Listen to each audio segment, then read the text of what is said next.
C'était un ovni. L'hypothèse qui correspond le mieux avec les phénomènes observés, c'est les véhicules qui viennent d'ailleurs. Il ne faut pas exclure la thèse extraterrestre, mais il ne faut pas faire l'amalgame non plus. Nous avons vu une étrange lumière venir vers nous, une lumière ronde. Je ne crois pas qu'il faille craindre que des extraterrestres viennent nous menacer.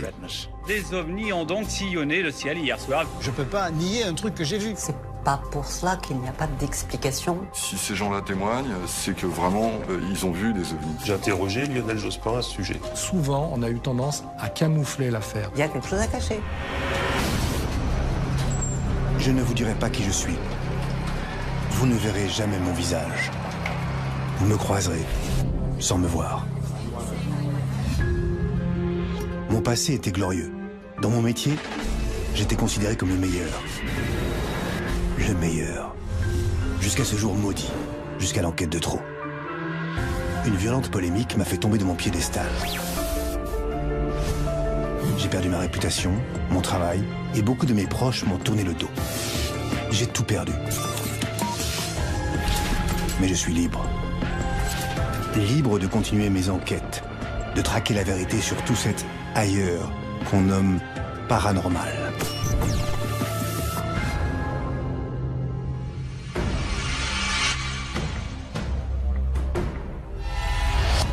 OVNI, un acronyme plein de mystères. Certains y croient dur comme fer, pour d'autres, il ne s'agit que de science-fiction. Moi, je n'avais pas d'avis tranché. Les autorités prennent-elles le sujet au sérieux? Ces milliers de témoignages de pilotes civils et militaires, que deviennent-ils? Dans les plus hautes sphères de l'État, les ovnis sont l'objet d'une omerta totale.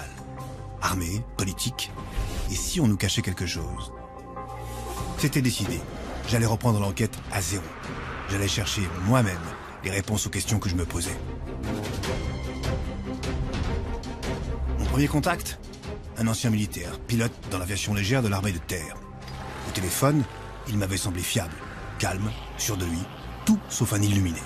À bord de son hélicoptère, il avait été témoin d'un de ces phénomènes hors du commun. « Venez, m'a-t-il dit, je vous raconterai tout. » Daniel Michaud a plus de 13 000 heures de vol à son compteur, dont une qui devait le marquer à vie. Je me souviens, c'était en 1973, en juin. J'étais jeune pilote dans l'aviation légère de l'armée de terre, la LAT. Nous étions basés à Rennes, au 3e GHL à Rennes-Saint-Jacques.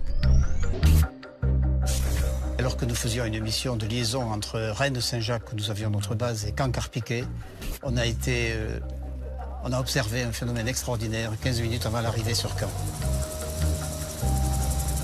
Nous étions dans des conditions optimales de vol. On était à 1000 pieds, c'était pas très haut. Et ce jour-là, je partais en mission avec un ami, mécanicien, lorsque tout d'un coup, il m'a dit « Daniel, regarde !»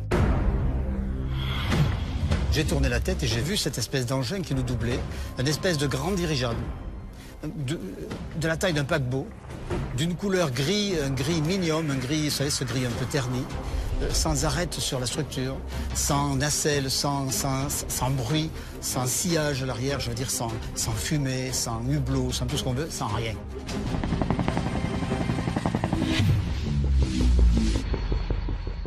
Moi, je dis à mon mécanicien, je dis, écoute, ce truc-là, c'est pas normal, quoi. C'est pas un dirigeable, ça va beaucoup trop vite pour être un dirigeable.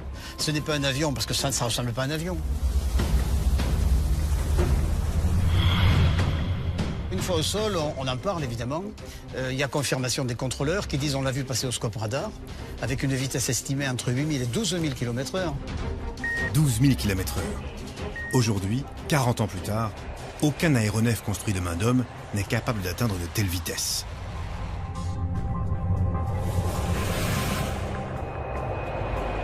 Même les avions de chasse les plus rapides ne dépassent pas 4000 km/h. Daniel Michaud, sous le choc, s'adresse alors à sa hiérarchie. À ce moment-là, j'allais passer officier. J'étais un jeune pilote, j'avais 23 ans. Et mon propre chef de corps m'a dit, écoute Michaud, c'est pas le moment de parler de ça, tu vas compliquer ton affaire, là. On n'en parle plus. Comme la plupart des pilotes, pour préserver sa carrière, Daniel a dû se taire. 40 ans de silence pour éviter de passer pour un fou. La dernière fois où j'ai parlé de ça publiquement, mon épouse a reçu des appels très critiques dans le genre « Vous êtes Madame Michaud, oui, votre mari doit se faire soigner d'urgence, il a besoin d'une thérapie urgente. » Maintenant, j'ai 63 ans, ma carrière est derrière moi et ça m'indiffère complètement de savoir quel est le jugement que l'on me portera. Ça m'est égal. J'ai vu ça, je le dis. Aujourd'hui, Daniel ose parler. Libéré du devoir de réserve, il brise désormais le silence. Son témoignage, sa sérénité, tout en lui m'avait semblé crédible. Mais il me fallait trouver d'autres exemples, faire d'autres rencontres. Je voulais remonter cette piste. J'ai passé des heures à chercher d'autres témoignages. Et je me suis vite rendu compte que Daniel Michaud n'était pas un cas isolé. Pour beaucoup de pilotes militaires, parler des ovnis représente un risque de briser leur carrière. Et ce tabou existe depuis toujours. Peu après la fin de la Seconde Guerre mondiale, les pilotes américains témoins d'ovnis s'étaient heurtés à cette loi du silence. C'était la guerre froide. La paranoïa anti-russe était plus forte que tout. L'armée expliqua donc ces observations bizarres en évoquant les avions espions. On a vu des objets circulaires évoluer au-dessus des États-Unis, évoluer au-dessus de la France, de l'ensemble de l'Europe. Et la grande histoire des ovnis, en fait, a commencé dans les années 50. Alors, c'est l'époque de la guerre froide. Donc, il y a quand même eu toujours un fond de suspicion en se demandant si c'était pas des avions espions. Il y avait un rapport d'espionnage où des espions russes avaient rencontré des espions américains et ils s'étaient tous dit « Mais on croyait que c'était vous qui nous envoyiez ça ». Kenneth Arnold. Voilà l'homme qui a tout déclenché. En 1947, ce pilote privé américain dit avoir observé plusieurs engins de forme inconnue en survolant l'État de Washington. La presse s'empare de l'histoire, le terme « soucoupe volante » apparaît pour la première fois.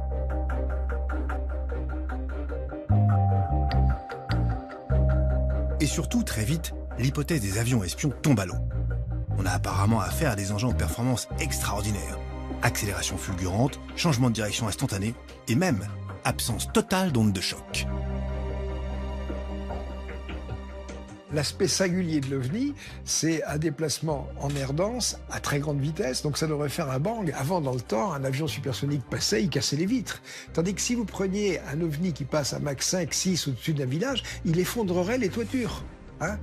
Carrément, bah oui, vous avez une onde de choc. Vous savez, l'onde de choc, c'est l'équivalent des vagues d'étrave des bateaux. Imaginez un croiseur qui arrive à 200 km/h devant le port de Marseille, il casse tout. Il fait une vague énorme, voilà, c'est tout. Aucune onde de choc. Exactement ce que m'avait dit Daniel Michaud. Imaginez un engin comme ça aurait dû casser toutes les vitres partout. Peut-on en déduire, pour autant, qu'il s'agit d'une technologie autre qu'humaine? J'ai retrouvé Jean-Gabriel Grélé, pour qui cela ne fait aucun doute. Ce pilote de chasse français a servi aux États-Unis dans les années 50 et il se souvient du règlement alors en vigueur dans l'US Air Force. Un document qui, d'après lui, prouve que l'armée prend le phénomène très au sérieux et nous cache quelque chose. Ce papier, c'est la réglementation que nous devions suivre à chaque fois que nous voyions quelque chose de non identifié ou de bizarre. Quelque chose qui ne nous semblait pas pouvoir être reconnu comme un avion humain. En gros, tout ce qui était disque, par exemple, il est bien évident que ça ne pouvait pas être un avion humain. Objet volant non identifié a trait à tout type d'objet en vol, airborne, qui, par ses performances, ses caractéristiques aérodynamiques ou des détails de forme inusuels, ne se conforment à aucun type d'avion ou de missile connu à notre époque. Alors ce document, pour moi, représente la preuve absolue, et c'était le cas pour mes camarades aussi, la preuve absolue que nous pouvions être confrontés à des engins qui n'étaient pas de construction humaine. Là, il marquait un point. Pourquoi l'armée aurait-elle perdu du temps à dicter un manuel sur des choses qui n'existent pas? Au fil de mes recherches, je découvrais cette contradiction. La négation officielle du phénomène OVNI et la multiplication de ces observations de pilotes dans tous les pays. Depuis 1947, plus de 3500 pilotes avaient quand même osé témoigner, et ce sur tous les continents. Parmi ces histoires, une en particulier m'accrocha tout de suite. C'est une de mes sources à Téhéran, en Iran, qui m'avait briefé. « Renseigne-toi », m'avait-il dit. C'est un cas unique, mais évidemment, l'affaire a été vite classée.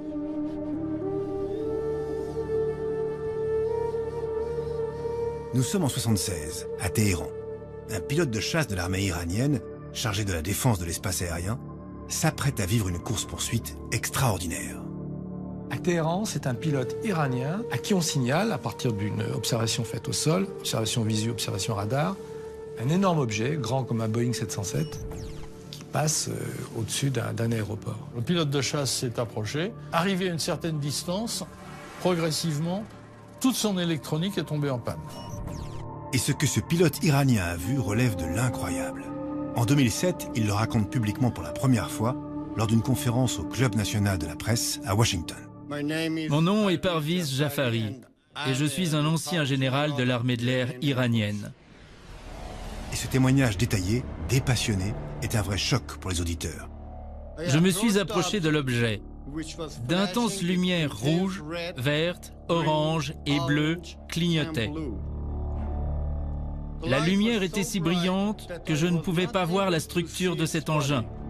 La fréquence de ces flashs était extrêmement rapide, un peu comme une lumière stroboscopique. À ce moment-là se produit quelque chose d'assez étonnant. L'objet fait une sorte de demi-tour et passe derrière l'avion, et c'est l'objet volant non identifié qui poursuit l'avion, et ça dure comme ça pendant quelques minutes. Et au bout de quelques minutes, cet objet accélère, finira par dépasser l'avion, et la scène s'arrête là, l'avion se pose, et puis le pilote dira qu'il n'a rien compris. J'ai fait mon rapport au quartier général, et le lieutenant-colonel Alan Moyle, un Américain, a pris des notes de ce débriefing. Mais après cette séance, je n'ai jamais pu le retrouver pour lui en parler. On n'a jamais pu expliquer ça, même les plus rationalistes, les plus sceptiques ont tenté de casser cette histoire, on n'y est pas arrivé. Stupéfiant. Un objet vu par des dizaines de militaires. Un pilote à qui on ordonne de prendre en chasse l'objet et qui se fait poursuivre par ce même objet. Et même des échos radars à l'appui. Pourtant, aucune trace, rien. Aucun rapport officiel, aucune enquête. L'affaire semble avoir été enterrée. Les militaires savent forcément quelque chose, mais apparemment, nous n'avons pas à le savoir. Le secret défense, l'aviation civile, elle, n'y est pas astreinte. Un contact, séquelle de mon ancienne vie, m'envoya un mail très court. Voix Éric Ganachaud. Cet ancien pilote-instructeur à la prestigieuse EPAG, l'école qui formait les cadets d'Air France, avait lui aussi envie de parler. Le 9 décembre 2002, au-dessus de l'aéroport Calais-Dunkerque, 2 de ses élèves et lui ont été témoins d'un de ces phénomènes étranges. Ça s'est passé il y a à peu près 11 ans, à quelques jours près. Je décollais de Calais sur un TB20 avec 2 élèves. Donc un élève au manche, là où je suis, et j'étais place droite, et l'élève derrière. Je dois dire qu'il faisait parfaitement beau. C'était un ciel d'hiver mais clair.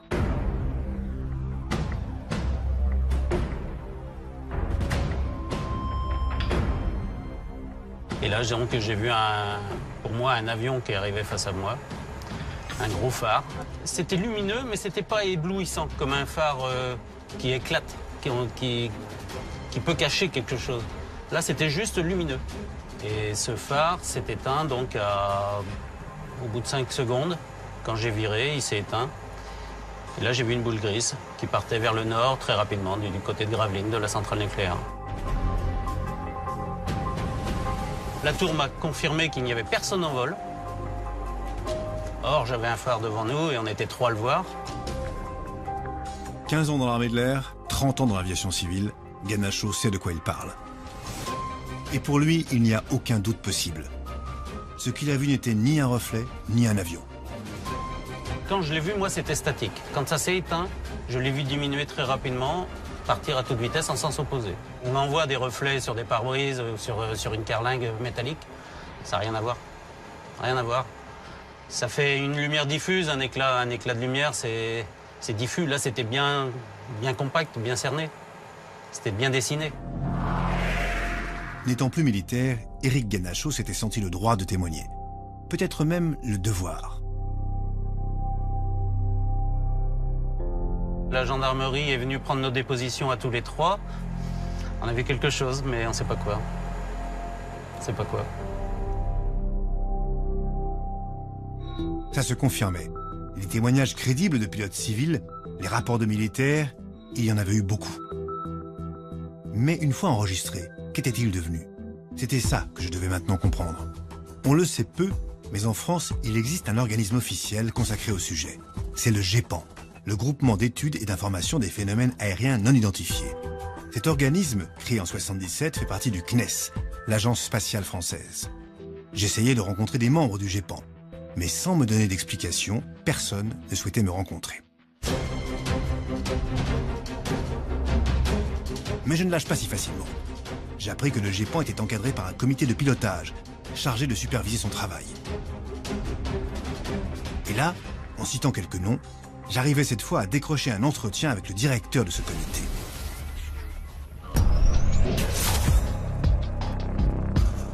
Pierre Bescon, ingénieur général de l'armement, polytechnicien, un scientifique rationnel. Allait-il répondre à toutes mes questions?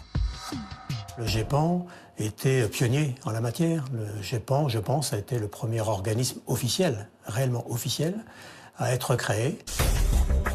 Depuis, 27 autres pays ont eux aussi prouvé qu'ils s'intéressaient à la question. En 2007, l'Angleterre ouvre au monde ses archives sur les ovnis, suivi de l'Espagne en 2008, puis du Danemark, du Brésil, du Chili. En France, le GEPAN, lui, mène des enquêtes, collecte des témoignages qui lui sont transmis par la gendarmerie. Dès le début, assez tôt, le GEPAN a défini 4 catégories, 4 classes effectivement de témoignages. La catégorie A, on sait expliquer parfaitement ce que c'est. Vous avez ensuite une catégorie qui s'appelle le B. On pense à une explication qui est la plus probable, mais elle n'est pas certaine. Vous avez ensuite la catégorie C, qu'on n'a pas assez d'éléments pour dire quoi que ce soit dessus. Et puis vous avez la classe D, sur laquelle on n'a vraiment aucune explication. Bien sûr, c'est cette dernière catégorie qui excite l'imagination. La classe D, les non expliqués. Ce matin, en effet, le Conseil des ministres a autorisé...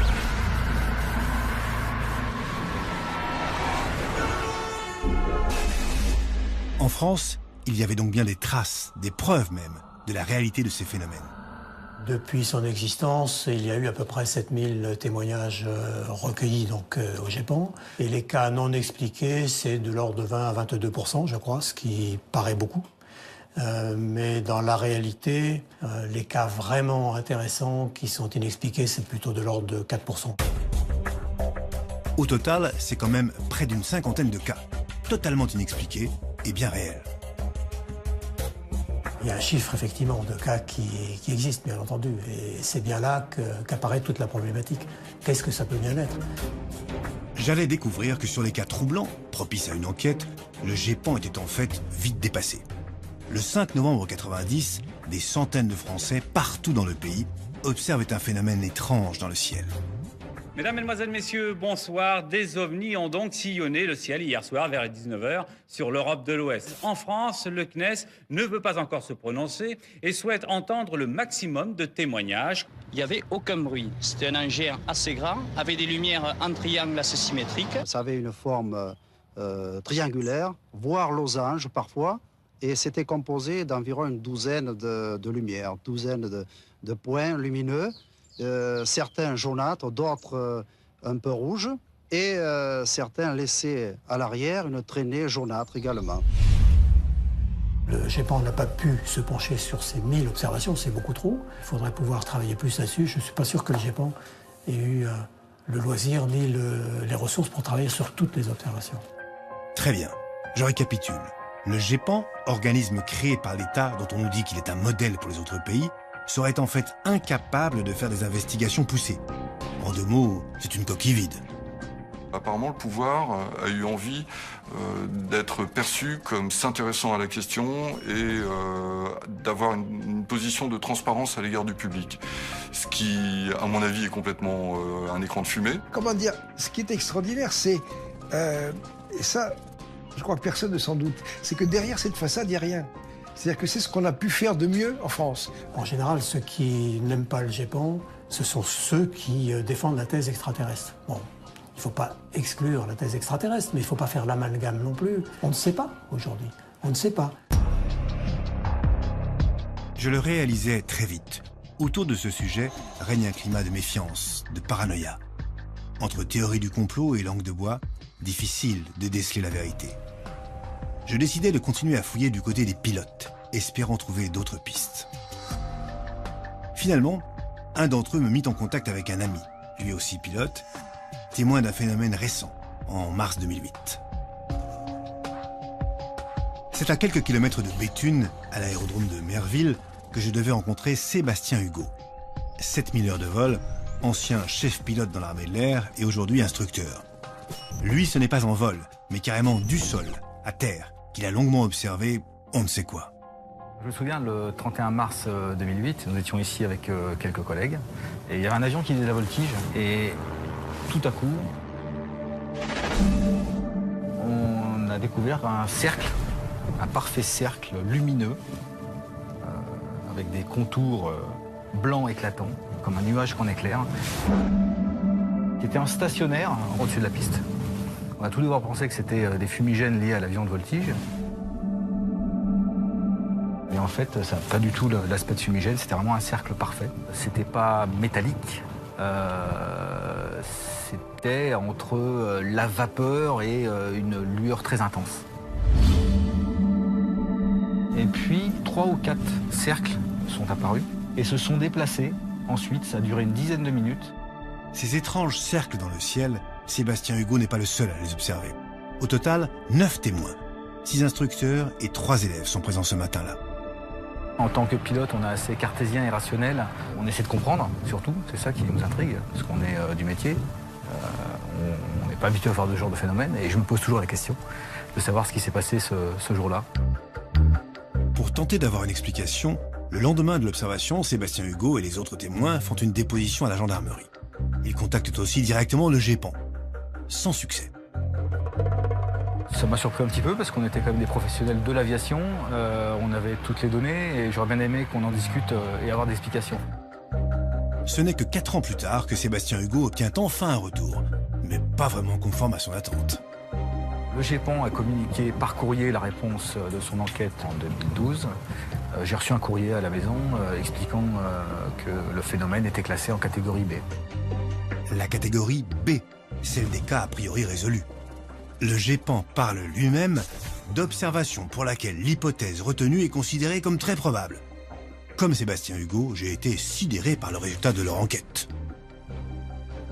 Je crois qu'en faisant une petite enquête, quelqu'un du voisinage a dit qu'il y avait souvent des faisceaux laser de boîtes de nuit qui éclairaient, qui faisaient des cercles. Mais bon, pour tous ceux qui ont vu le phénomène, on sait très bien que ce n'est pas des lasers de boîtes de nuit ou autres projecteurs. Des lasers. J'avais du mal à y croire. Moi aussi, j'étais frustré, déçu par une telle conclusion.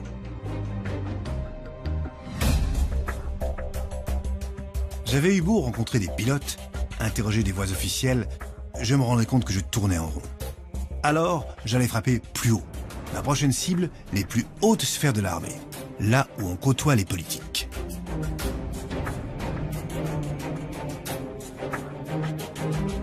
J'ai découvert assez vite l'existence d'un rapport sur les ovnis, très sérieux, initié par des militaires de haut rang. Leur objectif, sensibiliser les pouvoirs publics à ces phénomènes. À l'origine de ce rapport publié en 1999, dit le rapport Cometa, un général de l'armée de l'air, général Letty, ancien pilote de chasse, ancien commandant de base aérienne. J'avais dû envoyer plusieurs courriers et passer par son avocat pour le rencontrer. Pas simple.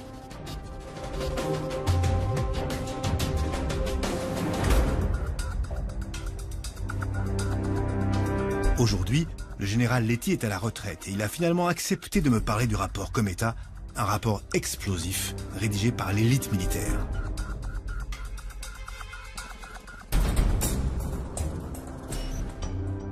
Dans le rapport Cometa, il y a les préfaces du général Norlin et du professeur Lebeau qui était patron du CNES. Je dis ça parce que c'est quand même pas n'importe qui. Décryptage. André Lebeau, rien moins que l'ancien président du CNES, organisme chargé de mener la politique spatiale de la France. Le général Norlin, chef du cabinet militaire des premiers ministres Jacques Chirac et Michel Rocard à la fin des années 80. Scientifique réputé, haut fonctionnaire, militaire de renom, j'ai eu un vrai choc en apprenant quelle personnalité avait contribué au rapport Cometa. À première vue, il avait tout pour faire l'effet d'une bombe. On a publié ce rapport en 99 sous le nom de « À quoi doit-on se préparer ?»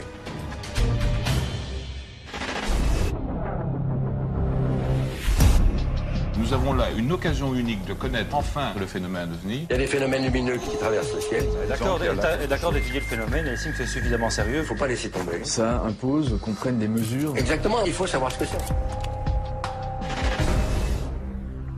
À quoi doit-on se préparer? Voilà un bon titre. Ce rapport affirme une certitude. Il y a bel et bien des phénomènes ovnis très sérieux. Pendant 4 ans, ces spécialistes émérites, dans l'antichambre du pouvoir politique, ont travaillé en analysant chaque observation recueillie sur toute la planète. Au total, 90 pages, des dizaines de cas, tous plus incroyables les uns que les autres. Un rapport saisissant, destiné au sommet de l'État. Initialement, on devait l'adresser au président de la République, pour secouer un peu les branches, et au Premier ministre. Alors, je ne sais pas si le président de la République a lu le rapport, mais je peux affirmer que le Premier ministre, Lionel Jospin, a lu le rapport. C'est moi-même qui ai remis au cabinet du Premier ministre et au cabinet du militaire de Jacques Chirac.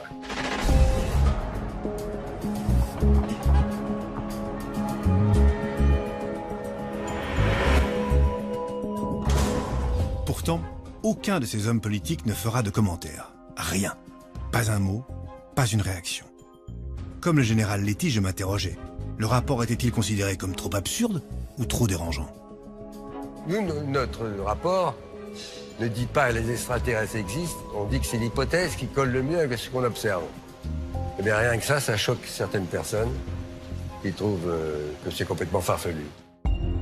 Le seul à parler de ce rapport, ce sera le magazine VSD. Je me demandais pourquoi la presse, elle aussi, relayait si peu l'information. Celle qu'on qualifie de quatrième pouvoir semble participer elle aussi à cette omerta générale. Mais pourquoi? J'ai lancé mes filets et j'ai eu un appel d'un journaliste très bien informé qui avait approché les politiques sur la question OVNI.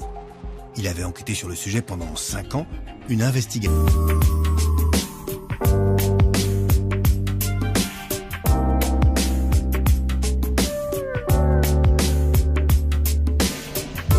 Qui lui a coûté cher.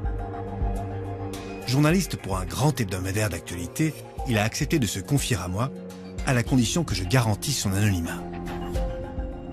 Quand j'ai commencé à en parler à mes confrères journalistes, quand je leur ai dit j'enquête sur les ovnis, on m'a regardé avec des yeux grands comme des soucoupes, c'est le cas de le dire, et on m'a tout de suite traité de fou. On m'a dit mais attends, mais t'es malade, ça n'a aucun intérêt, c'est quoi, qu'est-ce qui te prend, c'est pas sérieux, dans tous les cas c'est pas sérieux. J'ai préféré continuer mon activité professionnelle de journaliste sous un autre nom pour ne pas avoir cette étiquette indélébile. En fait, c'est presque un tatouage sur le front, hein. C'est ovni, ça veut dire que je suis fou, tout simplement. C'est ça qui est terrible, c'est que le fait d'avoir fait un travail sérieusement, un travail journalistique sérieusement, en fait, a coûté très cher. Et a failli briser ma carrière de journaliste.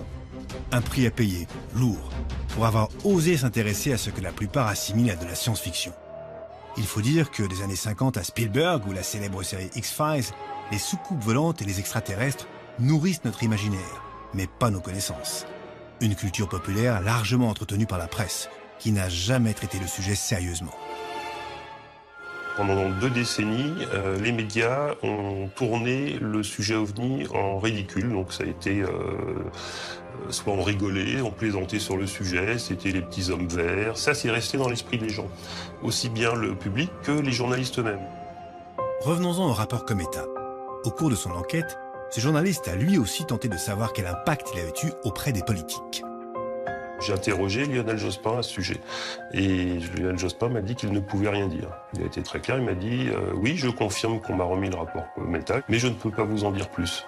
Et quand j'ai demandé à Lionel Jospin, est-ce que vous prenez le sujet au sérieux, il m'a dit, comment pourrait-on ne pas prendre cette question au sérieux? Donc il a quand même répondu indirectement à ma question, c'est que lui prend le sujet au sérieux, mais il ne peut pas en dire plus. Donc il y a quelque chose, mais il ne peut en dire plus. D'après ce journaliste, l'exécutif est de toute façon forcément au courant du dossier OVNI. Je suis convaincu que les présidents, tous les présidents, quels qu'ils soient, ont été informés sur cette question et qu'ils ont décidé de se taire. De toute évidence, personne ne voulait s'exprimer sur le sujet. La question OVNI devait rester confidentielle. J'avais cherché à interroger des hauts gradés, j'ai envoyé des courriers aussi à l'armée de l'air, on m'a jamais répondu. Et une fois, un avocat de l'armée, que je ne citerai pas, m'a téléphoné pour me dire « Laissez tomber, cette affaire vous dépasse, je vous conseille d'arrêter votre enquête ». Ça ressemblait à de la menace, moi je l'ai pris tel quel, je lui ai dit d'ailleurs, je lui ai dit « Mais vous êtes en train de me menacer », il m'a dit « Tirez les conclusions que vous voulez ». Des menaces, carrément. On touchait bien à un sujet des plus sensibles. Les pouvoirs publics sont donc bel et bien au courant. Et aux États-Unis, on en a la preuve. C'est le président Roosevelt qui a décrété en 1942 un embargo sur l'information, c'est-à-dire en fait un secret d'État. Il y a un document qui dit précisément au général Marshall, qui était son chef d'état-major, il n'y aura pour l'instant que 5 personnes, vous et moi y compris, qui seront au courant de ce sujet. Donc ça s'appelle un secret d'État. Secret d'État, le mot est lâché. Et ce n'est pas tout. J'allais découvrir d'autres documents déclassifiés étonnants. Depuis une loi de 1974, les archives du gouvernement américain sont accessibles au public. Et parmi tous ces documents officiels, celui qui a fait le plus parler de lui, c'est un rapport qui remonte au 23 septembre 1947. Il émane du général Twining, à l'époque directeur des services techniques de l'Air Force et surtout futur chef d'état-major des armées. Et dans ce rapport de 1947, on affirme déjà l'existence des ovnis. Le rapport du général Twining, il commence très fort. Le phénomène est quelque chose de réel, il n'est ni fictif, ni résultat d'une vision. Il existe des objets qui ont probablement, approximativement la forme d'un disque, d'une dimension qui les fait apparaître comme étant aussi grand qu'un avion de construction humaine. Très curieux de comparer ça à des avions de construction humaine, vous voyez. Et puis le titre, c'est bien clair, hein, Opinion de l'Air Materiel Command concernant les disques volants. À en croire les milliers de documents déclassifiés, 130 000 pages rien qu'aux États-Unis, l'armée et les politiques, derrière le silence officiel, étudient les ovnis. D'ailleurs, j'ai découvert que dans le monde entier, plusieurs grandes figures politiques avaient osé s'exprimer sur ce sujet. Au Japon, le secrétaire général et porte-parole du gouvernement, Nobutaka Mashimura, affirme en 2007 que les ovnis sont bien réels et qu'il faut prendre le sujet au sérieux. Quand l'ancien ministre de la Défense du Canada, Paul Hellyer, s'exprime lors d'une conférence sur les ovnis en 2013 à Washington, voilà ce qu'il dit. Les Américains et le monde entier ont le droit de savoir ce qu'il se passe. Les ovnis sont aussi réels que les avions qui volent au-dessus de nos têtes. Même Jimmy Carter, 39e président des États-Unis, a déclaré avoir observé un ovni.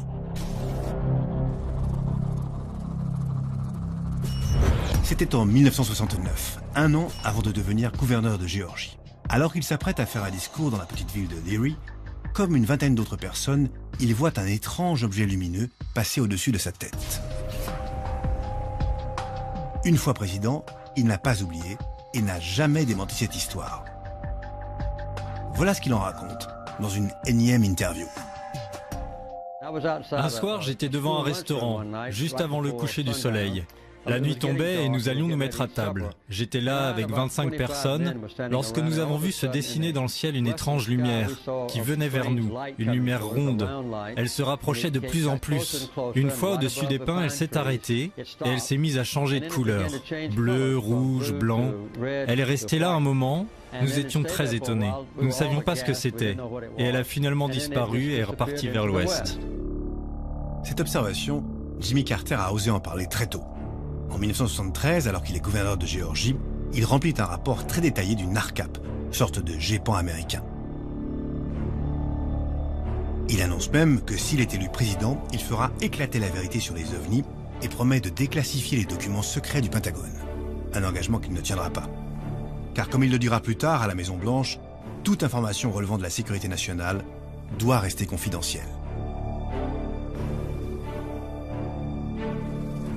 Après lui, Ronald Reagan, 40e président des États-Unis, affirme lui aussi avoir vu un ovni en 1974. Il n'a jamais osé le dire face à une caméra, mais cette observation a influencé ses discours, comme cette fameuse déclaration du 4 décembre 1985. Si soudain une menace planait sur le monde, venant d'une autre espèce, d'une autre planète, d'un autre univers, nous mettrions de côté tout ce qui nous éloigne les uns des autres. Bien plus récemment, en octobre 2007, un sénateur de Nikotinich prend le risque de dire qu'il a vu un ovni alors même qu'il est en pleine campagne électorale. Avez-vous vu un ovni? Enfin, j'ai vu un objet volant, non identifié, n'est-ce pas? Ce n'était pas identifié. J'ai vu quelque chose. Cette déclaration lui a peut-être coûté son élection.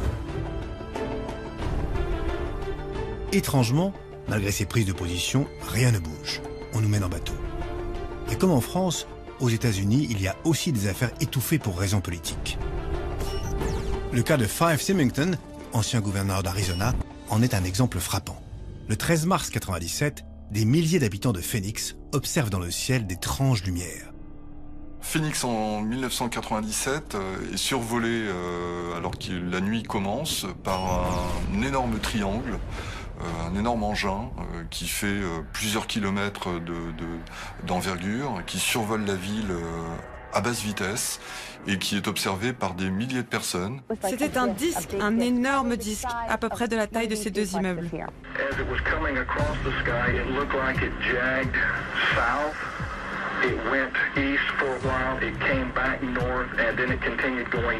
Les autorités sont complètement débordées par les appels. La police reçoit des centaines d'appels. Ça fait sauter tous les standards. C'est la panique, un petit peu, un début de panique. Et dans l'urgence, le gouverneur-maire d'Arizona, maire de Phoenix, tient une conférence de presse. Une conférence de presse destinée à rassurer la population. À cette occasion, le gouverneur choisit la dérision. Il déguise son chef de cabinet en extraterrestre, histoire de faire rigoler les journalistes et de tourner en dérision le phénomène. C'est juste pour que vous ne preniez pas tout ça trop au sérieux.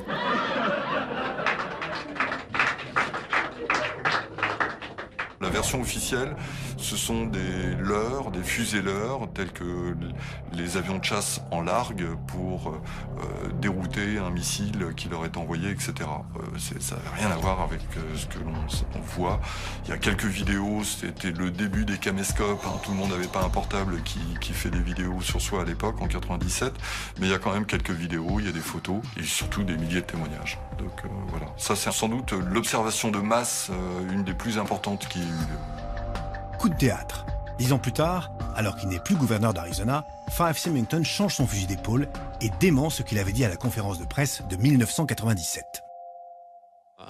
Je suis Fife Symington et en 1997, lors de mon deuxième mandat de gouverneur d'Arizona, j'ai vu quelque chose qui défiait ma logique et ma perception de la réalité.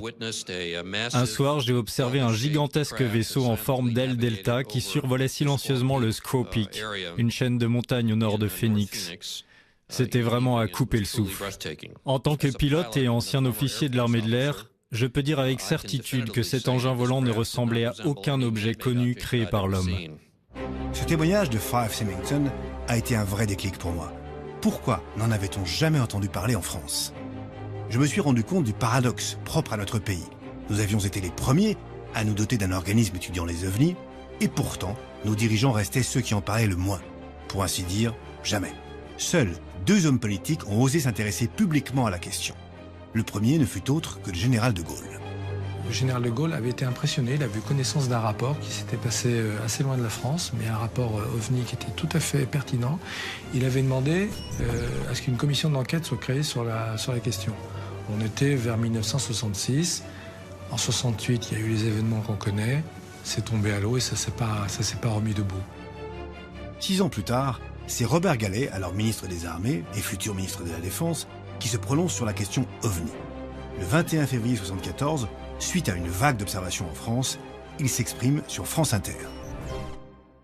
Il est irréfutable qu'il y a des choses aujourd'hui qui sont inexpliquées ou mal expliquées.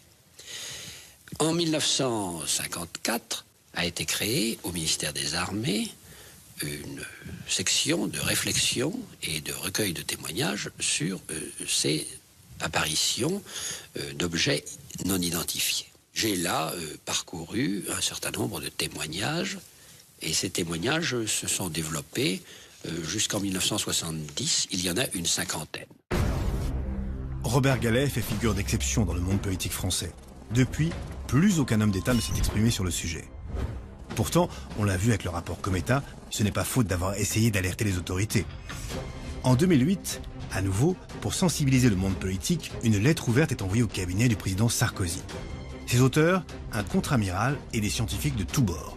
Ils souhaitent que l'État s'implique enfin sérieusement et donne plus de moyens afin d'étudier le phénomène.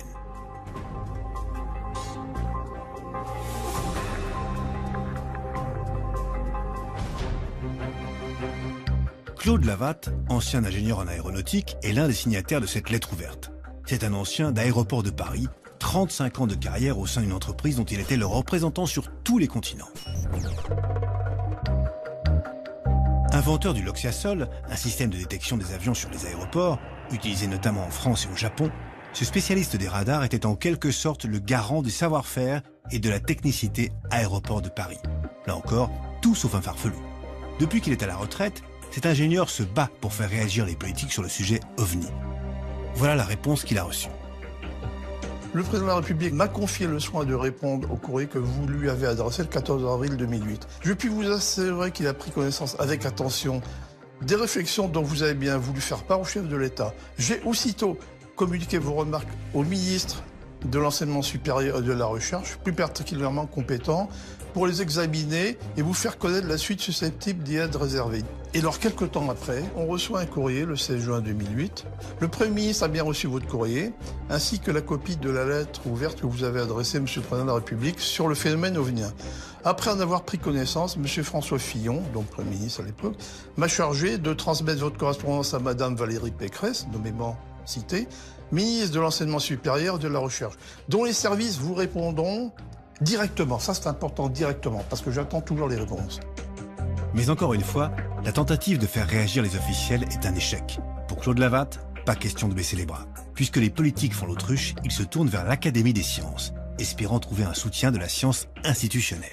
Je me suis dit, les plus sincères là-dedans et peut-être les plus susceptibles de faire quelque chose, ce sont les scientifiques. J'ai pondu une lettre à destination de M. Philippe Taquet, président de l'Académie des sciences, dans laquelle je donnais un tas de raisons pour lesquelles la science institutionnelle devrait s'intéresser aux problèmes OVNI.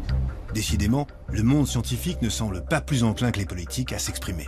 Alors je pensais que ça aurait pu émouvoir Philippe Taquet et j'ai reçu une réponse totalement inacceptable. Monsieur Philippe Taquet, président de l'Académie des sciences, vous remercie pour votre courrier qu'il a bien reçu, mais auquel il ne peut donner suite. Cordialement, et c'est signé Sophie Jullion, sa secrétaire. Ce monsieur n'a même pas le courage de me répondre. Bravo, bravo la science française. Ce qui manque à ces gens-là, c'est le courage et le culot.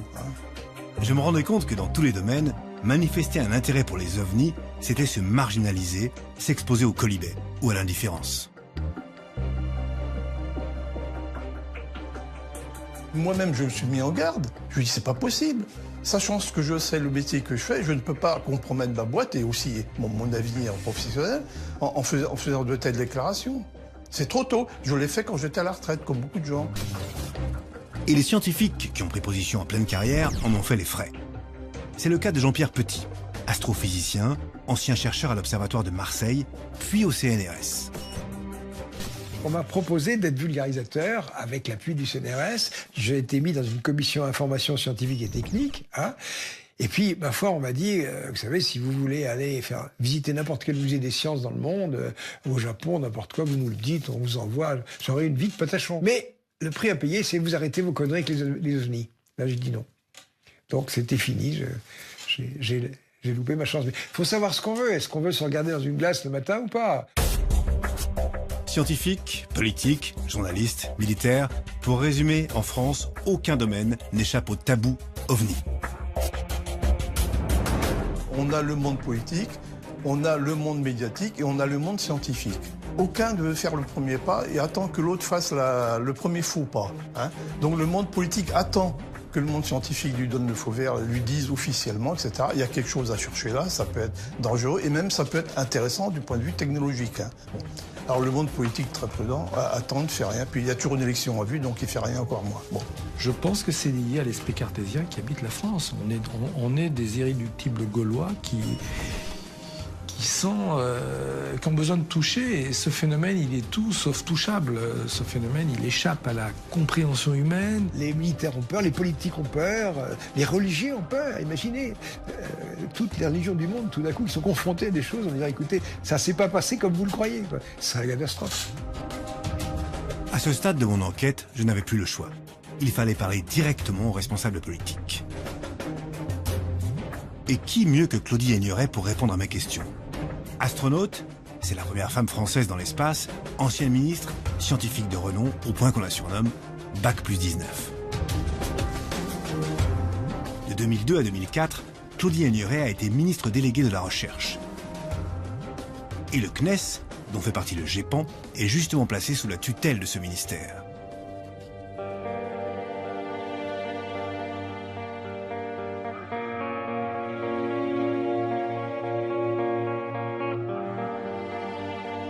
Claudie Aigneret devait forcément avoir eu des échos du travail du GEPAN.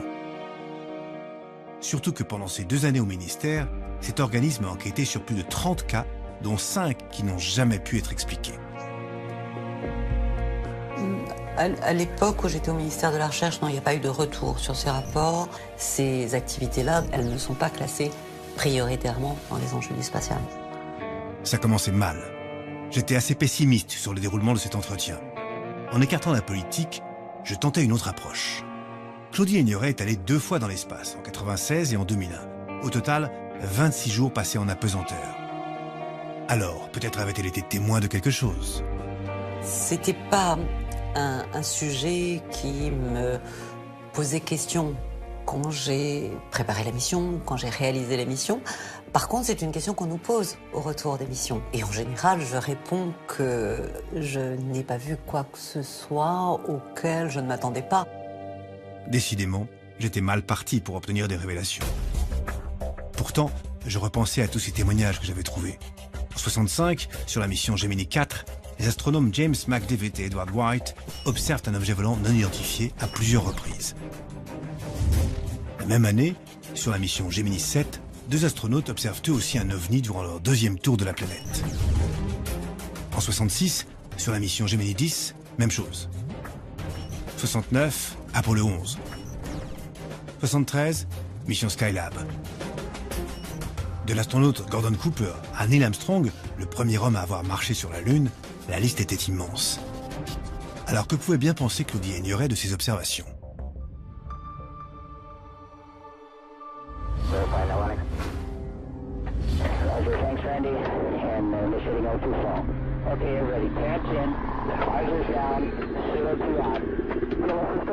Quand on est dans des environnements de ce type, c'est tout à fait normal de découvrir des choses auxquelles on ne s'attend pas. C'est pas pour cela qu'il n'y a pas d'explication. Cette réponse, évidemment, ne pouvait pas me satisfaire. Mais j'avais en tête d'autres cas concrets. Je me rappelais ainsi d'une vidéo surprenante de l'astronaute américaine Mary Ann Stephanie Piper. Le 19 septembre 2006, la mission STS-115 de la navette Atlantis, dont elle fait partie, est incapable de revenir sur Terre. Un objet non identifié bloque sa trajectoire. Le centre de Houston est obligé de repousser le retour de la navette de 24 heures. Une fois sur Terre, durant la conférence de presse de l'équipage, voici ce qui se produisit lorsque l'astronaute voulut décrire son observation. C'était quelque chose que je n'avais jamais vu avant. Et quand enfin j'ai pu sortir dans l'espace, c'était vraiment différent là aussi. Je pense que ça n'aurait jamais pu se passer ainsi sans la préparation que nous avions reçue avec l'équipage. Et je voudrais...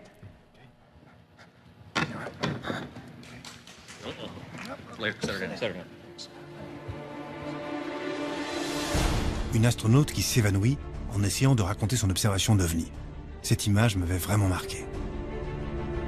En France, le spationaute Jean-François Clairvoy, Légion d'honneur, polytechnicien, ingénieur général de l'armement, 3 vols dans l'espace à son actif, pense lui que là-haut, il y a bel et bien quelque chose. Peut-être que des vies intelligentes ailleurs sont venues nous observer en cherchant à ne pas nous perturber, c'est pour ça qu'on ne les a pas vues. Je peux vous dire que la première fois que j'ai vu la Terre depuis l'espace, sur un fond noir d'encre sans une seule étoile, on se dit c'est pas possible, on peut pas être seul. Il y en a forcément un jour là des extraterrestres plus avancés qui vont nous rendre visite, ou un jour on peut-être dans le lointain futur on sera capable d'échanger avec eux. J'ai envie que ce soit comme ça, c'est mon hypothèse préférée. Edgar Mitchell, 6e homme à avoir marché sur la Lune, est lui aussi convaincu que les ovnis nous viennent d'ailleurs. J'encourage ceux qui doutent à lire les livres, écouter ce qui se dit et essayer de commencer à comprendre ce qui se passe vraiment. Il n'y a aucun doute, nous sommes visités. J'évoquais toutes ces vidéos à l'ancienne ministre, curieux de voir sa réaction. J'ai pas eu l'occasion d'en parler personnellement avec une, de lire des choses à ce propos. Non, je suis pas la bonne personne pour répondre sur ces sujets. C'est pas quelque chose, ce sont pas des points de discussion qu'on a pu aborder. J'avais des doutes. Depuis le début, la conversation gênait Madame Aigneret. Alors qu'elle évitait la plupart de mes questions, je repensais à ces mots de Jean-Pierre Petit. En fait, les gens s'en foutent, vous savez, c'est ça le problème.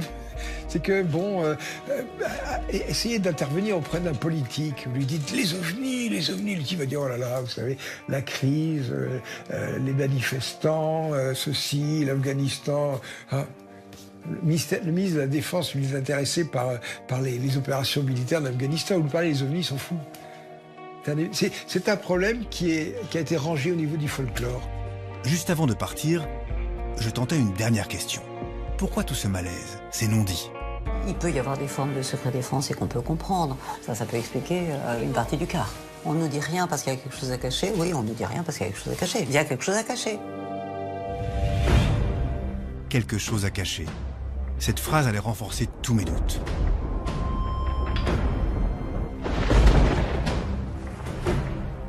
Tout à coup, certains propos que j'avais entendus prenaient une résonance bien particulière. L'exécutif est forcément au courant, étant donné que tous nos services de renseignement au plus haut niveau sont au courant. C'est la moindre des choses tout de même. C'est sa fonction d'être au courant. C'est sa fonction d'être au courant, mais c'est aussi sa fonction de se taire. C'est tout à fait normal, ça. C'est pas la volonté de cacher des choses. On ne divulgue pas des secrets, c'est normal. Un secret que seules les plus hautes autorités ont le droit de connaître. Je savais, après des mois d'enquête, que j'aurais du mal à en savoir plus. Mais j'avais répondu à l'essentiel de mes questions. Les ovnis ne sont pas des délires d'hallucinés, et les gouvernements le savent très bien. Un jour, peut-être, nous découvrirons ce qu'ils sont réellement, d'où ils viennent. Une partie de moi n'arrêterait jamais d'y penser. Et vous ?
À quoi doit-on se préparer?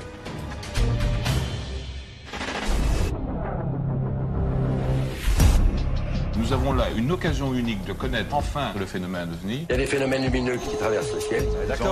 D'accord d'étudier le phénomène et estime que c'est suffisamment sérieux. Il ne faut pas laisser tomber. Ça impose qu'on prenne des mesures. Exactement, il faut savoir ce que c'est. À quoi doit-on se préparer? Voilà un bon titre. Ce rapport affirme une certitude. Il y a bel et bien des phénomènes ovnis très sérieux. Pendant 4 ans, ces spécialistes émérites, dans l'antichambre du pouvoir politique, ont travaillé en analysant chaque observation recueillie sur toute la planète. Au total, 90 pages, des dizaines de cas, tous plus incroyables les uns que les autres. Un rapport saisissant, destiné au sommet de l'État. Initialement, on devait l'adresser au président de la République, pour secouer un peu les branches, et au Premier ministre. Alors, je ne sais pas si le président de la République a lu le rapport, mais je peux affirmer que le Premier ministre, Lionel Jospin, a lu le rapport. C'est moi-même qui ai remis au cabinet du Premier ministre et au cabinet du militaire de Jacques Chirac.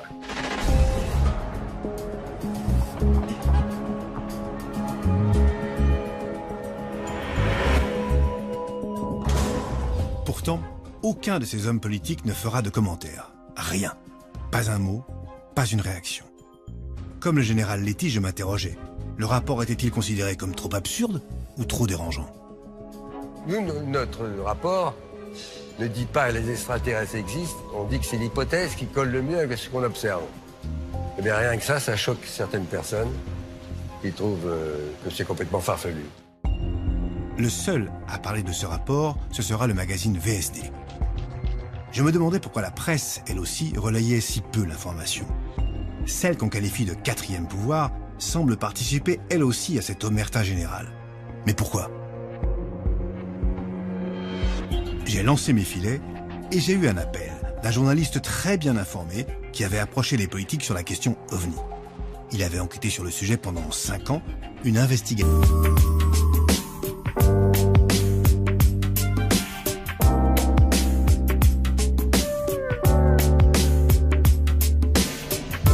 Qui lui a coûté cher. Journaliste pour un grand hebdomadaire d'actualité, il a accepté de se confier à moi, à la condition que je garantisse son anonymat.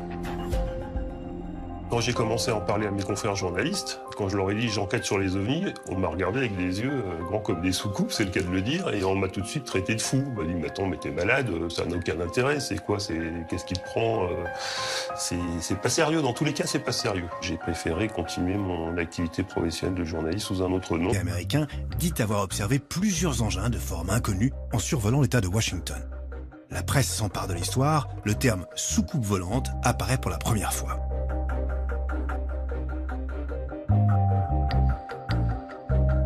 Et surtout, très vite, l'hypothèse des avions espions tombe à l'eau. On a apparemment affaire à des engins aux performances extraordinaires. Accélération fulgurante, changement de direction instantané et même absence totale d'ondes de choc. L'aspect singulier de l'OVNI, c'est un déplacement en air dense à très grande vitesse, donc ça devrait faire un bang. Avant, dans le temps, un avion supersonique passait, il cassait les vitres. Tandis que si vous preniez un OVNI qui passe à Mach 5, 6 au-dessus d'un village, il effondrerait les toitures. Hein? Carrément, bah oui, vous avez une onde de choc. Vous savez, l'onde de choc, c'est l'équivalent des vagues d'étrave des bateaux.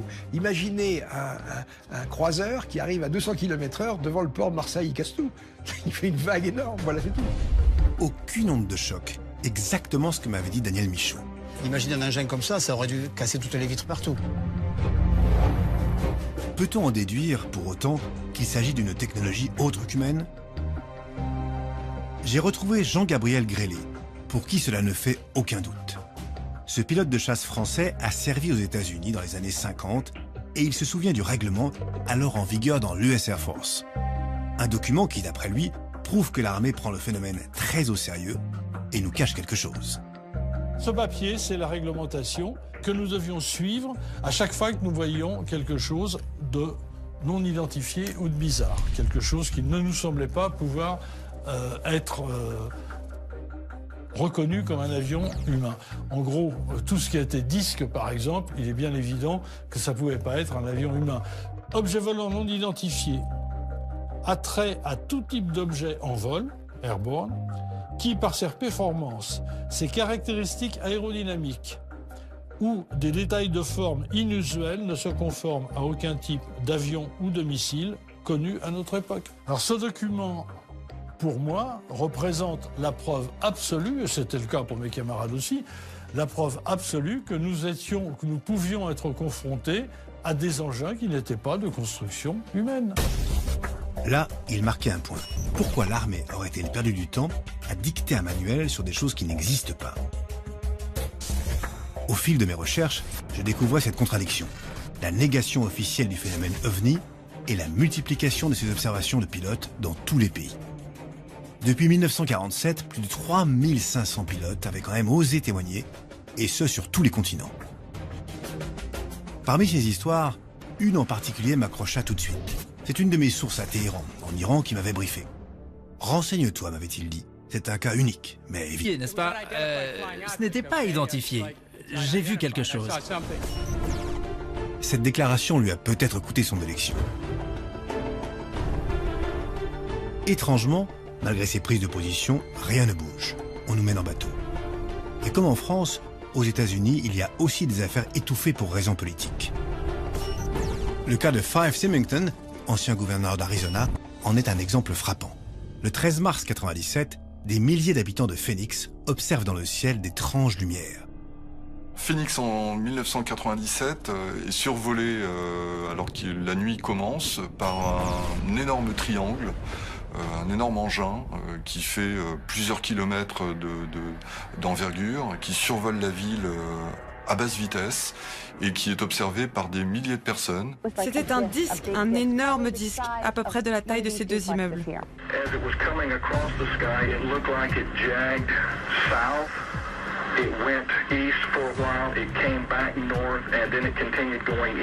Les autorités sont complètement débordées par les appels. La police reçoit des centaines d'appels. Ça fait sauter tous les standards. C'est la panique, un petit peu, un début de panique. Et dans l'urgence, le gouverneur-maire d'Arizona, maire de Phoenix, tient une conférence de presse.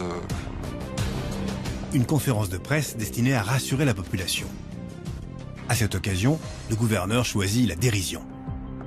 Il déguise son chef de cabinet en extraterrestre, histoire de faire rigoler les journalistes et de tourner en dérision le phénomène. C'est juste pour que vous ne preniez pas tout ça trop au sérieux.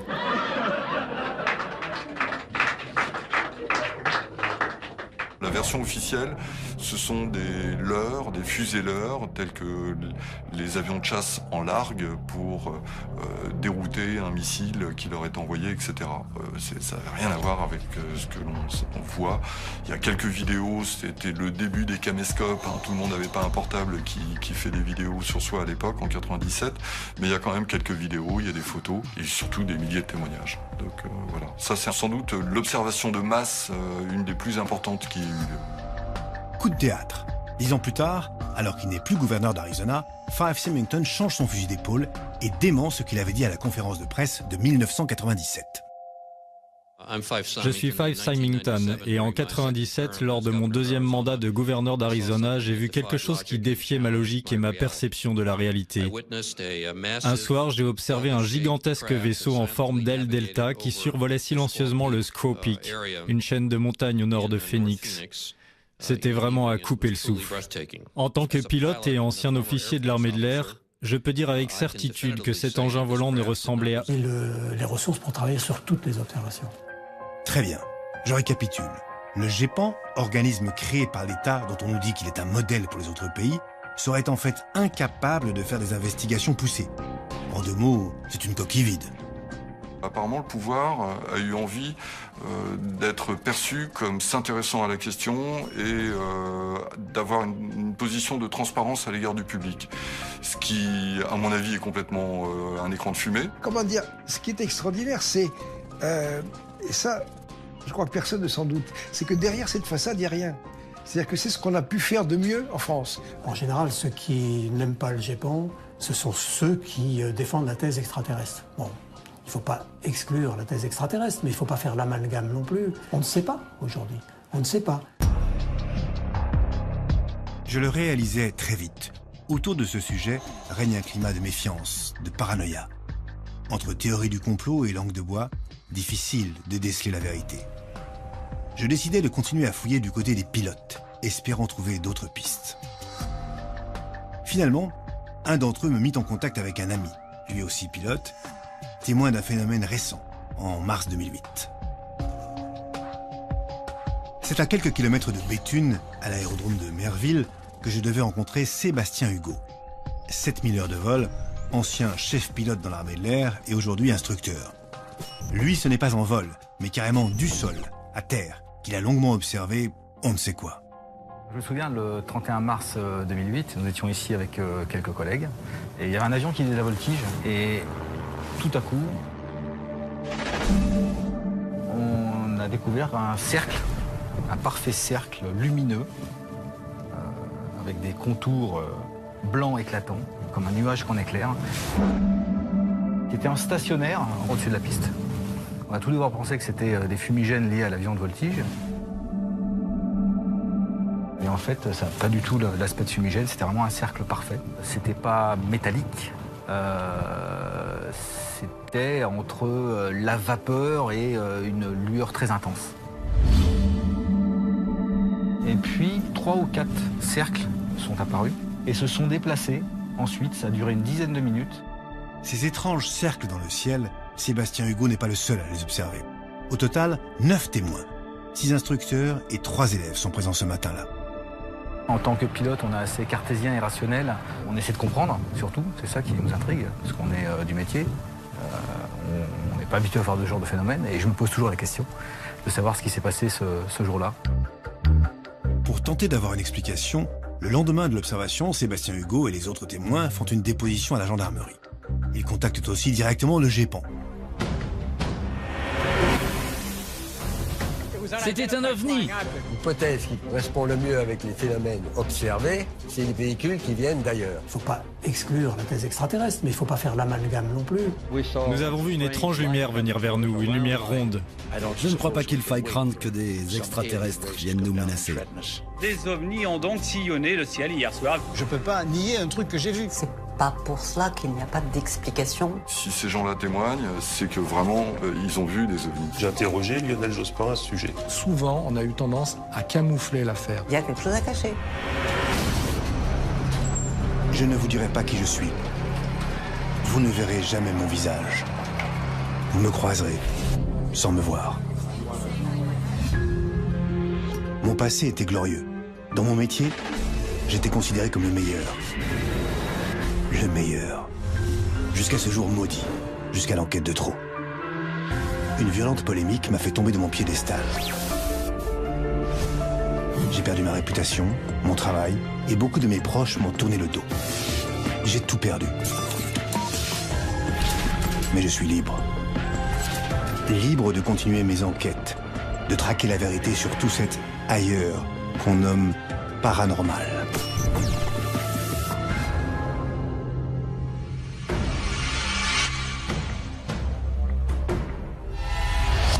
OVNI, un acronyme plein de mystères. Certains y croient dur comme fer, pour d'autres, il ne s'agit que de science-fiction. Moi, je n'avais pas d'avis tranché. Les autorités prennent-elles le sujet au sérieux? Ces milliers de témoignages de pilotes civils et militaires, que deviennent-ils? Dans les plus hautes sphères de l'État, les ovnis sont l'objet d'une omerta totale. Armée, politique, et si on nous cachait quelque chose? C'était décidé. J'allais reprendre l'enquête à zéro. J'allais chercher moi-même les réponses aux questions que je me posais. Mon premier contact? Un ancien militaire, pilote dans l'aviation légère de l'armée de terre. Au téléphone, il m'avait semblé fiable, calme, sûr de lui, tout sauf un illuminé. À bord de son hélicoptère, il avait été témoin d'un de ces phénomènes hors du commun. « Venez, m'a-t-il dit, je vous raconterai tout. » Daniel Michaud a plus de 13 000 heures de vol à son compteur, dont une qui devait le marquer à vie. Je me souviens, c'était en 1973, en juin. J'étais jeune pilote dans l'aviation légère de l'armée de terre, la LAT. Nous étions basés à Rennes, au 3e GHL à Rennes-Saint-Jacques. Alors que nous faisions une mission de liaison entre Rennes-Saint-Jacques, où nous avions notre base, et Caen-Carpiquet, on a observé un phénomène extraordinaire 15 minutes avant l'arrivée sur Caen. Nous avons là une occasion unique de connaître enfin le phénomène ovni. Il y a des phénomènes lumineux qui traversent le ciel. D'accord d'étudier le phénomène et estime que c'est suffisamment sérieux. Il ne faut pas laisser tomber. Ça impose qu'on prenne des mesures. Exactement, il faut savoir ce que c'est. À quoi doit-on se préparer? Voilà un bon titre. Ce rapport affirme une certitude. Il y a bel et bien des phénomènes ovnis très sérieux. Pendant 4 ans, ces spécialistes émérites, dans l'antichambre du pouvoir politique, ont travaillé en analysant chaque observation recueillie sur toute la planète. Au total, 90 pages, des dizaines de cas, tous plus incroyables les uns que les autres. Un rapport saisissant, destiné au sommet de l'État.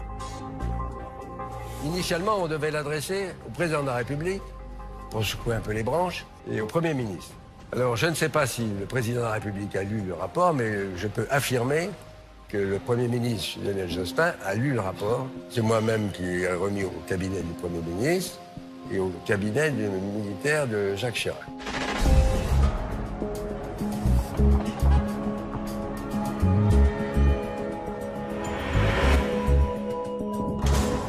Pourtant, aucun de ces hommes politiques ne fera de commentaires. Rien.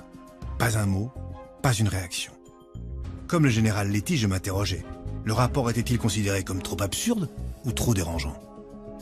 Nous, notre rapport ne dit pas que les extraterrestres existent, on dit que c'est l'hypothèse qui colle le mieux avec ce qu'on observe.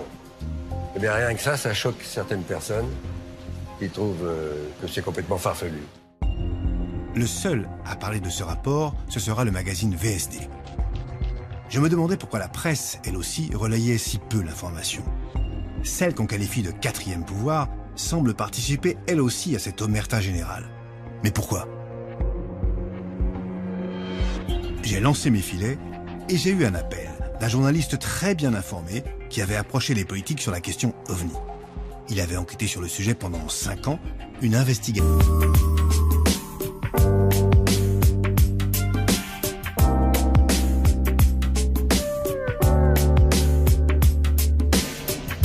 Qui lui a coûté cher. Journaliste pour un grand hebdomadaire d'actualité, il a accepté de se confier à moi, à la condition que je garantisse son anonymat. Quand j'ai commencé à en parler à mes confrères journalistes, quand je leur ai dit j'enquête sur les ovnis, on m'a regardé avec des yeux grands comme des soucoupes, c'est le cas de le dire, et on m'a tout de suite traité de fou. On m'a dit mais attends, mais t'es malade, ça n'a aucun intérêt, c'est quoi, qu'est-ce qui te prend, c'est pas sérieux, dans tous les cas c'est pas sérieux. J'ai préféré continuer mon activité professionnelle de journaliste sous un autre nom pour ne pas avoir cette étiquette indélébile en fait. Daniel Michaud a plus de 13 000 heures de vol à son compteur, dont une qui devait le marquer à vie. Je me souviens, c'était en 1973, en juin. J'étais jeune pilote dans l'aviation légère de l'armée de terre, la LAT. Nous étions basés à Rennes, au 3e GHL à Rennes-Saint-Jacques. Alors que nous faisions une mission de liaison entre Rennes-Saint-Jacques, où nous avions notre base, et Caen-Carpiquet, on a observé un phénomène extraordinaire 15 minutes avant l'arrivée sur Caen. Nous étions dans des conditions optimales de vol. On était à 1000 pieds, c'était pas très haut. Et ce jour-là, je partais en mission avec un ami, mécanicien, lorsque tout d'un coup, il m'a dit « Daniel, regarde !»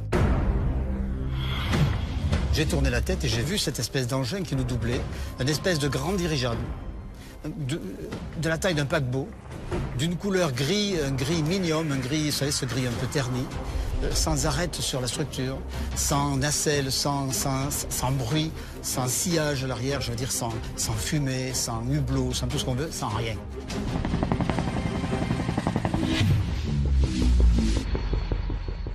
Moi, je dis à mon mécanicien, je dis, écoute, ce truc-là, c'est pas normal, quoi. C'est pas un dirigeable, ça va beaucoup trop vite pour être un dirigeable. Ce n'est pas un avion, parce que ça ne ressemble pas à un avion. Une fois au sol, on en parle évidemment. Il y a confirmation des contrôleurs qui disent on l'a vu passer au scope radar avec une vitesse estimée entre 8 000 et 12 000 km/h. 12 000 km/h. Aujourd'hui, 40 ans plus tard, aucun aéronef construit de main d'homme n'est capable d'atteindre de telles vitesses.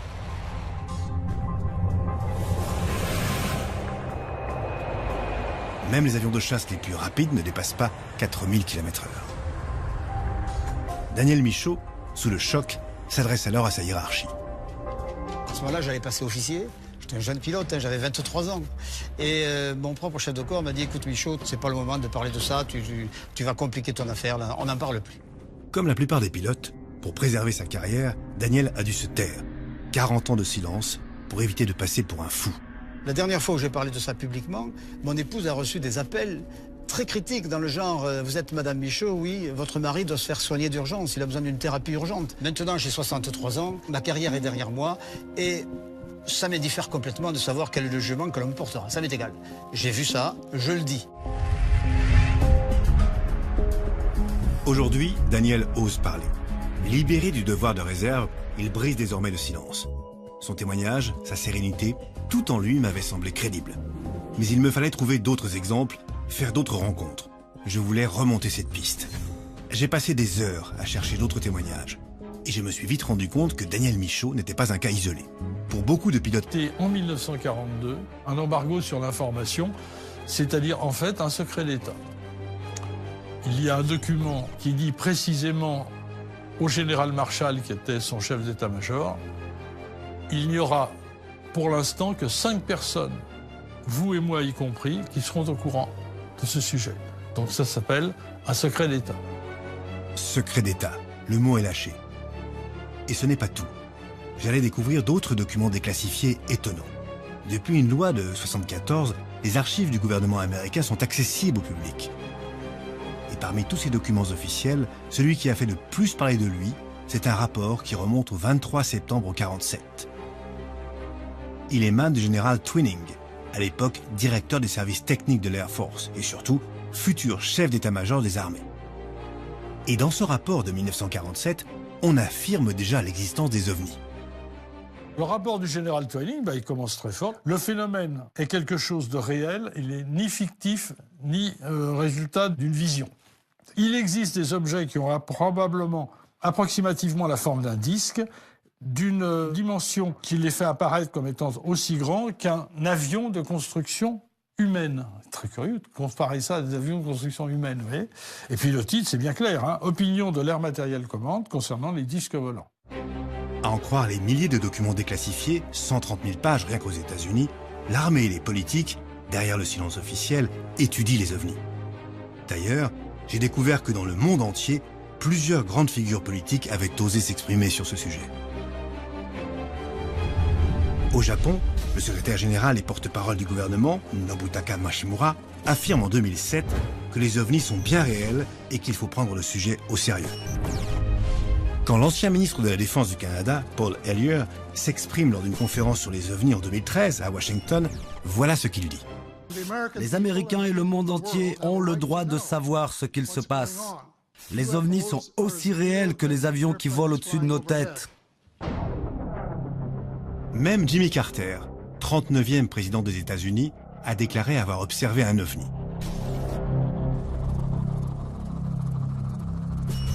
C'était en 1969, un an avant de devenir gouverneur de Géorgie. Alors qu'il s'apprête à faire un discours dans la petite ville de Leary, comme une vingtaine d'autres personnes, il voit un étrange objet lumineux passer au-dessus de sa tête. Une fois président, il n'a pas oublié et n'a jamais démenti cette histoire. Voilà ce qu'il en raconte dans une énième interview. Un soir, j'étais devant un restaurant, juste avant le coucher du soleil. La nuit tombait et nous allions nous mettre à table. J'étais là avec 25 personnes lorsque nous avons vu se dessiner dans le ciel une étrange orange et bleu clignotait. La lumière était si brillante que je ne pouvais pas voir la structure de cet engin. La fréquence de ces flashs était extrêmement rapide, un peu comme une lumière stroboscopique. À ce moment-là se produit quelque chose d'assez étonnant. L'objet fait une sorte de demi-tour et passe derrière l'avion, et c'est l'objet volant non identifié qui poursuit l'avion, et ça dure comme ça pendant quelques minutes. Et au bout de quelques minutes, cet objet accélère, finira par dépasser l'avion, et la scène s'arrête là, l'avion se pose, et puis le pilote dira qu'il n'a rien compris. J'ai fait mon rapport au quartier général, et le lieutenant-colonel Alan Moyle, un Américain, a pris des notes de ce débriefing. Mais après cette séance, je n'ai jamais pu le retrouver pour lui en parler. On n'a jamais pu expliquer ça, même les plus rationalistes, les plus sceptiques ont tenté de casser cette histoire, on n'y est pas arrivé. Stupéfiant. Un objet vu par des dizaines de militaires.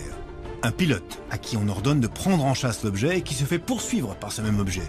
Et même des échos radars à l'appui. Pourtant, aucune trace, rien. Aucun rapport officiel, aucune enquête. L'affaire semble avoir été enterrée. Les militaires savent forcément quelque chose, mais apparemment, nous n'avons pas à le savoir. Le secret défense, l'aviation civile, elle, n'y est pas astreinte. Un contact, séquelle de mon ancienne vie, m'envoya un mail très court. Voix Éric Ganachaud. Cet ancien pilote instructeur à la prestigieuse EPAG, l'école qui formait les cadets d'Air France, avait lui aussi envie de parler. Le 9 décembre 2002, au-dessus de l'aéroport Calais-Dunkerque, 2 de ses élèves et lui ont été témoins d'un de ces phénomènes étranges. Ça s'est passé il y a à peu près 11 ans, à quelques jours près.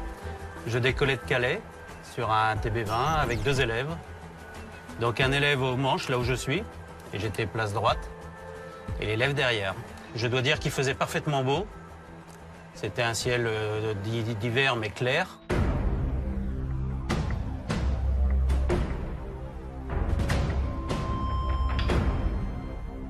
Et là, donc, j'ai vu pour moi un avion qui arrivait face à moi. Un gros phare.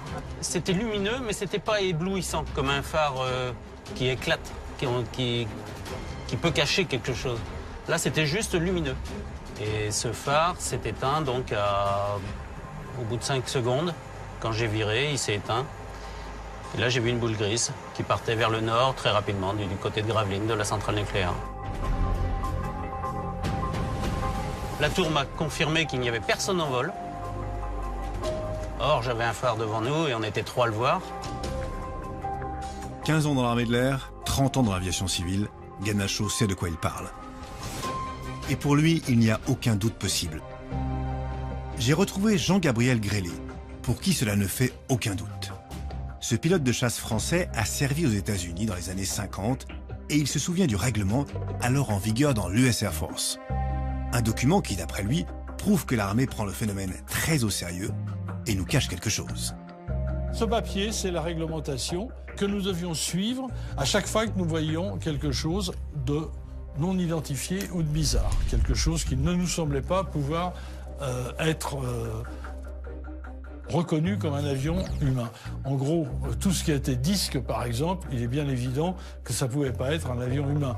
Objet volant non identifié, attrait à tout type d'objet en vol, airborne, qui, par ses performances, ses caractéristiques aérodynamiques ou des détails de forme inusuels, ne se conforme à aucun type d'avion ou de missile connu à notre époque. Alors ce document, pour moi, représente la preuve absolue, et c'était le cas pour mes camarades aussi, la preuve absolue que nous pouvions être confrontés à des engins qui n'étaient pas de construction humaine.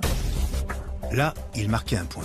Pourquoi l'armée aurait-elle perdu du temps à dicter un manuel sur des choses qui n'existent pas? Au fil de mes recherches, je découvrais cette contradiction. La négation officielle du phénomène OVNI et la multiplication de ces observations de pilotes dans tous les pays.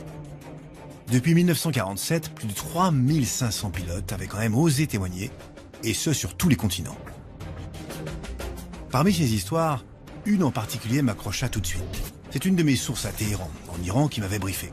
« Renseigne-toi », m'avait-il dit. C'est un cas unique, mais évidemment, l'affaire a été vite classée.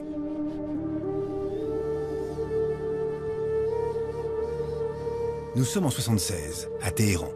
Un pilote de chasse de l'armée iranienne, chargé de la défense de l'espace aérien, s'apprête à vivre une course-poursuite extraordinaire.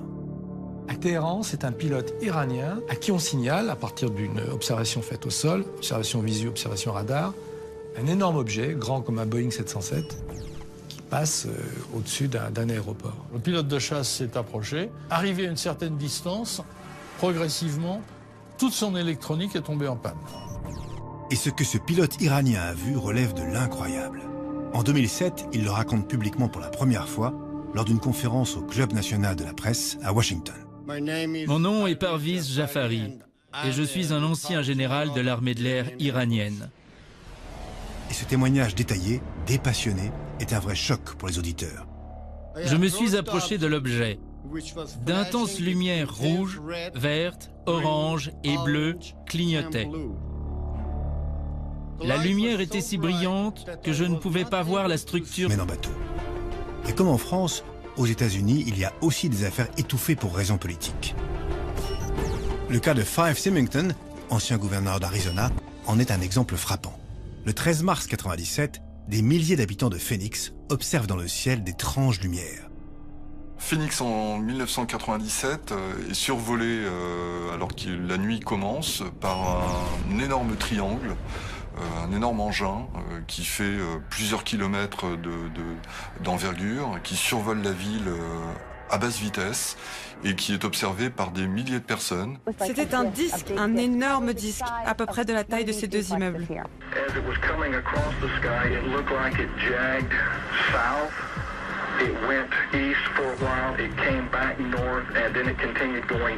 Les autorités sont complètement débordées par les appels. La police reçoit des centaines d'appels.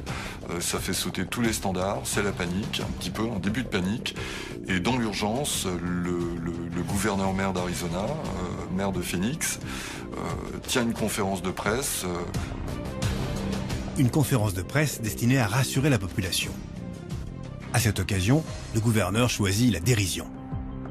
Il déguise son chef de cabinet en extraterrestre, histoire de faire rigoler les journalistes et de tourner en dérision le phénomène. C'est juste pour que vous ne preniez pas tout ça trop au sérieux.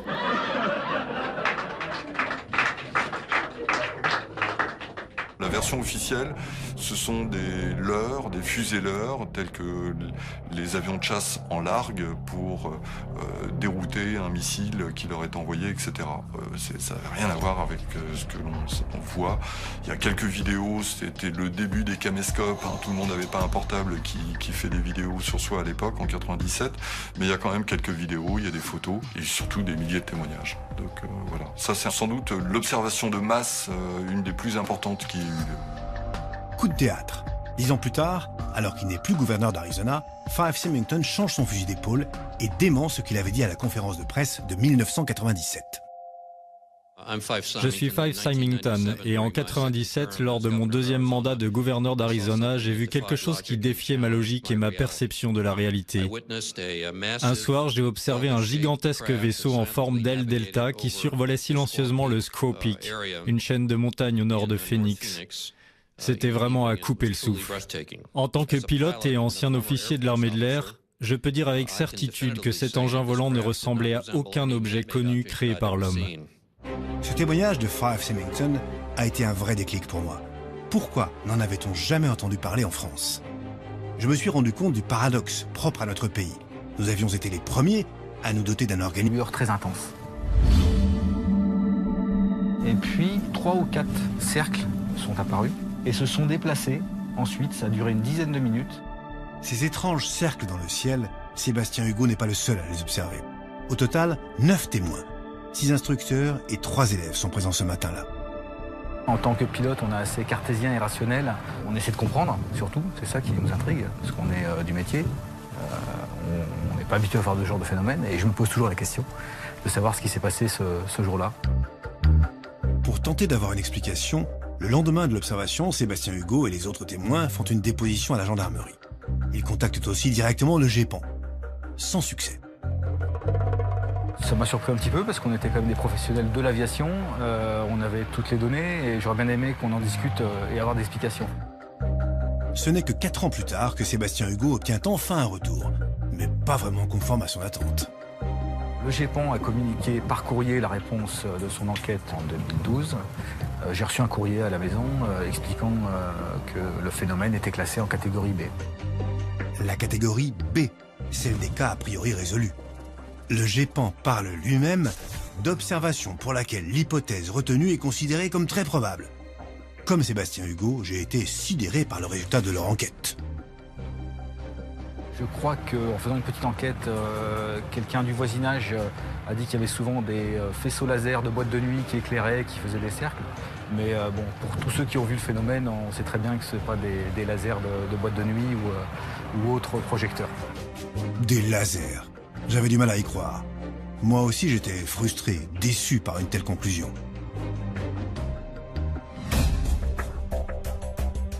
J'avais eu beau rencontrer des pilotes, interroger des voix officielles, je me rendais compte que je tournais en rond.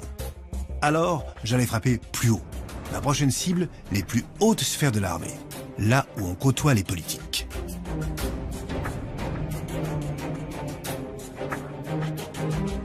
J'ai découvert assez vite l'existence d'un rapport sur les ovnis, très sérieux, initié par des militaires de haut rang. Leur objectif, sensibiliser les pouvoirs publics à ces phénomènes. À l'origine de ce rapport publié en 1999, dit le rapport Cometa, un général de l'armée de l'air, général Letty, ancien pilote de chasse, ancien commandant de base aérienne. J'avais dû envoyer plusieurs courriers et passer par son avocat pour le rencontrer. Pas simple.